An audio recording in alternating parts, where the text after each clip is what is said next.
Is BBC One, and this is the end of an era.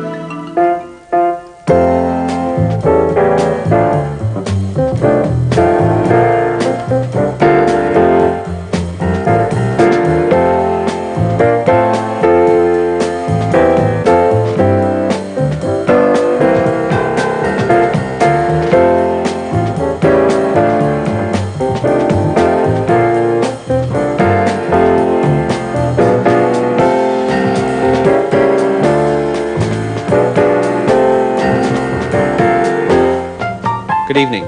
Tonight, Joseph Losey talks about the assassination of Trotsky. Michael Caine teams up with Mickey Rooney in Pulp.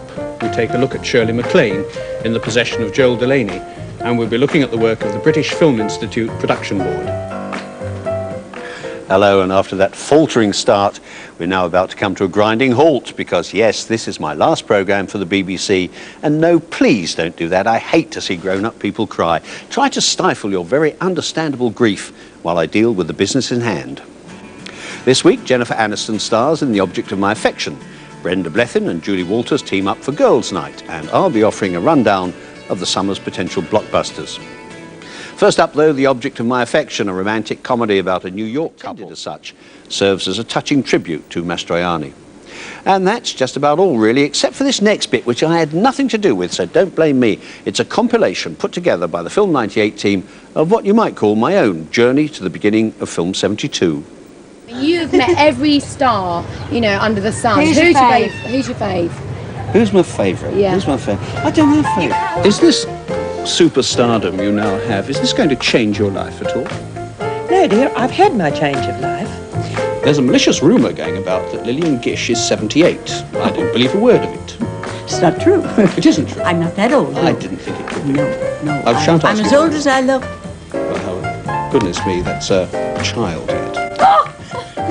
Well, that's all from this edition of Film 75, and indeed from this series. We hope to be returning in the autumn with another series, which will be called, surprise, surprise, Film 79, and which will, of course, be 4 years ahead of its time. So until then, it's good night from me, And it's good night from him. I really didn't fancy you as a woman. Why not? Not my type. In what way? What specifically? My body, my face, Well, my nose? you look like my auntie. Well, thank you. You do give the impression of being a very enigmatic person. I mean, it's very rare to find you in a situation like this, for instance. Why are you doing it now? In fact, I have to go. I mean, obsession in any individual, if the dog will let me conclude this sentence, is always fascinating. We're talking now about preserving animals, but right now we're talking about shooting this dog in the background. What's your status at the moment in the movie industry? Are you hot? I'm unemployable, actually. I can't get a gig. You think I would have done this if I could have gotten a real job?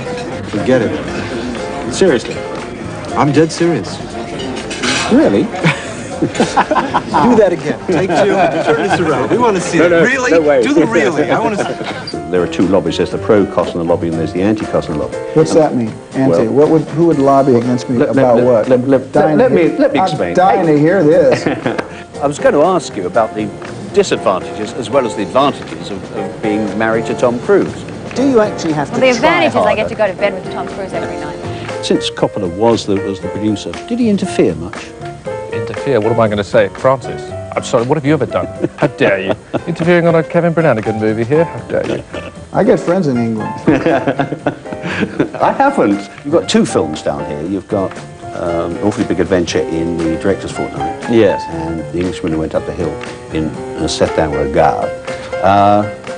That's not bad, is it? I mean, are you enjoying your French all this? accent? No, my French accent's lousy.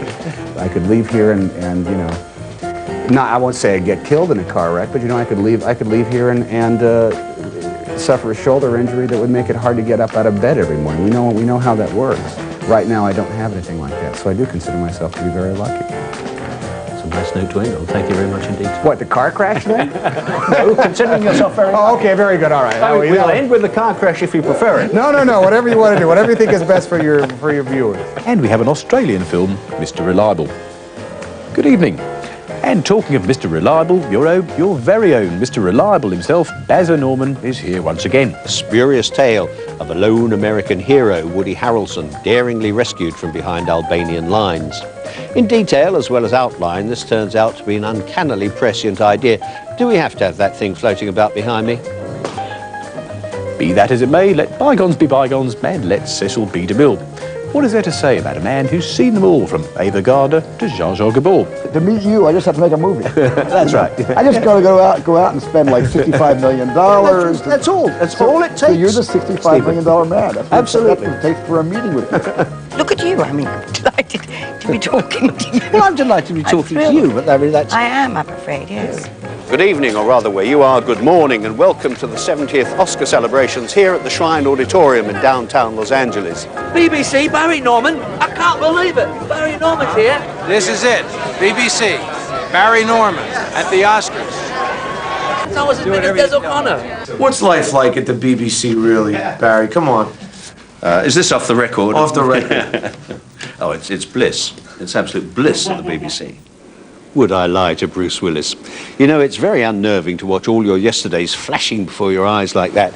And there've been a lot of yesterdays because I've spent more than a quarter of this century sitting here talking about films. I've enjoyed it immensely, and I hope that at least some of the time you have too.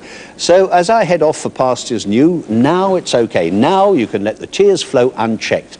I'll probably shed a couple myself as, for the very last time, I bow myself out to the accompaniment of Billy Taylor and the best theme tune on television.